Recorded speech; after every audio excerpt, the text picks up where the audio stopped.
ನಮಸ್ಕಾರ ಸ್ನೇಹಿತರೆ, ಈ ವಿಡಿಯೋ ನೋಡುತ್ತಿರುವ ಪ್ರತಿಯೊಬ್ಬ SSLC ವಿದ್ಯಾರ್ಥಿಗೂ ಒಂದು ಮಾತು ಹೇಳಲು ಬಯಸುತ್ತೇನೆ. ನಿಮ್ಮ ಜೀವನದಲ್ಲಿ ಈ ಸಮಯ ಮತ್ತೆ ಬರುವುದಿಲ್ಲ. ಇಂದು ನೀವು ಪುಸ್ತಕದ ಮುಂದೆ ಕುಳಿತುಕೊಳ್ಳುವಿರಾ ಅಥವಾ ಮೊಬೈಲ್ನಲ್ಲಿ ಸಮಯ ಕಳೆಯುವಿರಾ ಎಂಬ ಒಂದು ನಿರ್ಧಾರವೇ ನಿಮ್ಮ ನಾಳೆಯನ್ನು ಬದಲಾಯಿಸಬಹುದು.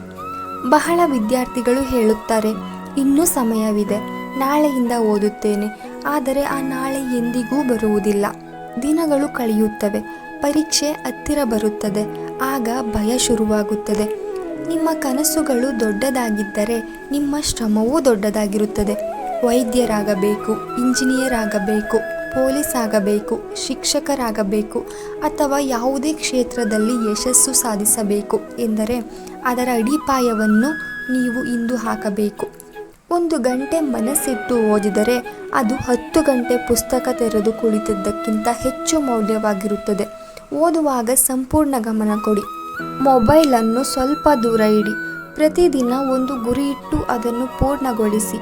ನೆನಪಿಡಿ, ಪರೀಕ್ಷೆಯಲ್ಲಿ ಗೆಲ್ಲುವುದು ಹೆಚ್ಚು ಬುದ್ಧಿವಂತರಲ್ಲ, ನಿರಂತರವಾಗಿ ಪ್ರಯತ್ನಿಸುವವರು.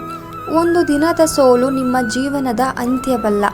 ಒಂದು ವಿಷಯ ಕಷ್ಟವಾಗಿದೆ ಎಂದರೆ ಅದು ನಿಮ್ಮಿಂದ ಆಗುವುದಿಲ್ಲ ಎಂದಲ್ಲ. ಮತ್ತೆ ಪ್ರಯತ್ನಿಸಿ.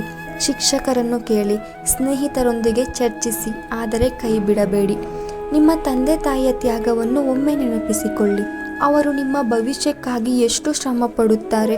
ಅವರ ಮುಖದಲ್ಲಿ ಹೆಮ್ಮೆಯ ನಗು ಮೂಡಿಸಲು ನೀವು ಇಂದು ಓದುವುದು ಸಾಕು. ಇಂದಿನಿಂದ ಒಂದು ವಚನ ಮಾಡಿ, ನಾನು ಪ್ರತಿದಿನ ಓದುತ್ತೇನೆ, ನನ್ನ ಸಮಯವನ್ನು ಗೌರವಿಸುತ್ತೇನೆ, ನನ್ನ ಕನಸುಗಳಿಗಾಗಿ ಶ್ರಮಿಸುತ್ತೇನೆ, ನನ್ನ ಯಶಸ್ಸನ್ನು ಯಾರೂ ತಡೆಯಲು ಸಾಧ್ಯವಿಲ್ಲ ಎಂದು. ನಿಮ್ಮ ಭವಿಷ್ಯವನ್ನು ಬದಲಾಯಿಸುವ ಶಕ್ತಿ ನಿಮ್ಮ ಕೈಯಲ್ಲಿದೆ. ಇಂದೇ ಪ್ರಾರಂಭಿಸಿ. ನಾಳೆ ಯಶಸ್ಸು ನಿಮ್ಮನ್ನು ಹುಡುಕಿಕೊಂಡು ಬರುತ್ತದೆ. ಈ ವಿಡಿಯೋ ನಿಮಗೆ ಇಷ್ಟವಾದರೆ ಇಂತಹ ಇನ್ನಷ್ಟು ಮೋಟಿವೇಶನ್ ಮತ್ತು ಎಜುಕೇಷನ್ ವಿಡಿಯೋಗಳಿಗಾಗಿ ನಮ್ಮ ಚಾನಲನ್ನು ಸಬ್ಸ್ಕ್ರೈಬ್ ಮಾಡಿ.